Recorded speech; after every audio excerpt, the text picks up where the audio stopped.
Hey guys, how's it going? Kripparrian here. Today I want to give you guys a guide on Path of Exile 2. More or less, it's going to be a little bit crude, but it is coming at a time where very, very few players have challenged the new 4th floor of the Sanctum, which is what you will need to do. It's the Trial of Sekimas, if you're not a PoE 1 player. You will need to do this in order to get your final Ascendancy 2 points. You can do this, or you can do a level 10 ultimatum. A level 10 ultimatum is probably going to be harder for most characters, and it's certainly going to be a lot more RNG than the Sanctum, the Trial of Sekimas. So I managed to do the boss. At the time that I did the boss, the only thing that anyone in my chat could find is one other player doing it successfully. I believe it was Ventura. So I quickly just watched this video to see what it was like. It wasn't even close because he was playing like a Giga ES character because he's playing on trade. He had like way more honor than I did, and he had a character that was overall just way stronger because he's playing on trade, and he was using a mechanic that is no longer possible to give him like over 10,000 energy shield. Now the way that it works in the trial is that if you take damage, you also take damage to your honor. But the way that it's balanced is that it does use your mitigations. So that means that having a huge amount of armor or resistances, all that kind of stuff, makes it so you take less damage. I also went into this with a lot of my relics being honor resistance. I believe it caps at 75 because I found a few items with maximum honor resistance. It doesn't tell you what your honor resistance is anywhere, but the idea is that you can either go in with a massive health pool, which gives you just a ton of honor to start, or you can kind of go with a heavily armored character and stack damage reduction effects. Now, I've been told that it doesn't work if you like block a hit. It still counts as if it would have hit you. The only thing that really matters is that you have damage reduction. And the other two things that I think are important going into one of these trials, on one hand, you need some movement skill. Now, Path of Exile 2 basically doesn't have any, so you have to get pretty creative. You can use Blink, which reserves spirit and is overall not great. Or you can use Leap Slam, which can only be used with a hammer, and most classes don't have a hammer, so that's not great. Or you can use Shield and use Shield Charge, which has a very rigid mobility. It's like a long kind of charge in an almost straight line most of the time, which is also not great because it has a cooldown and it is pretty slow to start and finish the movement. Speaking of movement, you need quite a lot of move speed, best you can get, and be mindful when you're kind of navigating through the Sanctum in the early parts. And the other thing that you really should get is just have it in your inventory, a life tap support gem. A life tap support gem makes it so a skill costs life instead of mana. Why would you want this? Because there is at least one boon where the first time you go below half health, or 20% health I think it is, you restore 50% of your honor. Now you'll want to actually get this near the end of your run, and it's really hard to trigger without actually taking damage. So having the life tap gem is pretty much the only way to do it, because at the end of the run you should have a colossal honor pool with most of it missing, and using a life tap gem you can actually recover most of this. I didn't realize this was possible before my run. I hardly did Sanctum in PoE 1. I didn't like it very much.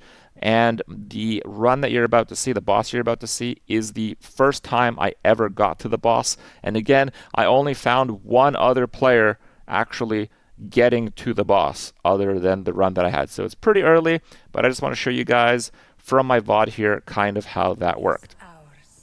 So this is the boss fight. This is the 4th floor. Every floor that you go down, they're going to have like 10 times more health. So he has, I have a few modifiers that make him have less health. So he probably has around like 5 million, 10 million health area. So you need crazy damage. He's going to do this thing where he kind of jumps around, and it's pretty easy to avoid things. It looks like he kind of explodes the portals. Overall, if you have a lot of armor, you actually don't take much honor damage from getting hit. I got hit a lot of times. He does that kind of release of balls. Taking the balls. But the minions actually interrupt them. So minions are going to be a great choice to do this content. With melee, you just want to make sure that your melee has a lot of damage reduction, because the more damage reduction you have, the less you're going to take. Now, I'm kind of melting the boss, but I've done like over 1 million damage to him. I think that's what this is up here, if I'm not mistaken. So I just have really high damage. I'm just playing a build that does a lot of damage. Hope you guys enjoy the build. And also on top of that, I have pretty significant damage increasing effects. So he does that laser beam thing. It's almost impossible to avoid, but you can see it literally is doing single-digit honor damage. So I think that is a tiny physical hit. So if it's a tiny physical hit and you're dodging, you'll lose some honor, but honestly, you lose very, very little. He kind of reorders the portals. You want to get out of that zone. He starts throwing balls from the sides. It's not too mechanically challenging, but you just have to be prepared because you need to have a lot of mitigation and a fair amount of honor going to the fight. Doing this fight absolutely flawless is going to involve some next level cheese that I can't possibly imagine at this point in time. So if flawless runs are a thing, that's going to be way down the line. I just want to get you guys your ascendancy points here. So this is basically like phase 2. He's kind of just like talking. When you go to the middle, it stops time. And you can see that there's a bunch of orbs around. There's 6 of them. You basically have a limited time to collect them, and you have to basically run over them in order to collect them. Your movement speed is slowed repeatedly as you are in that phase. So currently, I believe it's impossible to do without a movement skill. I was using shield charge there, and you need to play very well or else your fight is effectively over. That part can be really tough. If you're wondering, I have 30% movement speed on my boots. I have a 40% movement speed boon, and I have a minus 25 movement speed curse. So I have plus 45% movement speed, and I barely managed to do that with a movement skill. You can see that he's currently melting. He's taking just tons and tons of damage. The phases are still pretty much the same. You just have to dodge these balls. He does the laser, so you have to be careful where you dodge. If you run into one of those, you actually don't take any honor damage. So the most important thing here is honestly that you have a lot of armor. If you get frozen in place, you're going to get hit by more of those zaps, but those zaps just don't do that much damage. So this phase is actually a little bit easier than it looks, again, if you have a character with a lot of armor. And if you don't have a character with a lot of armor, you might just actually just want to equip some for this run. It might just be a good idea.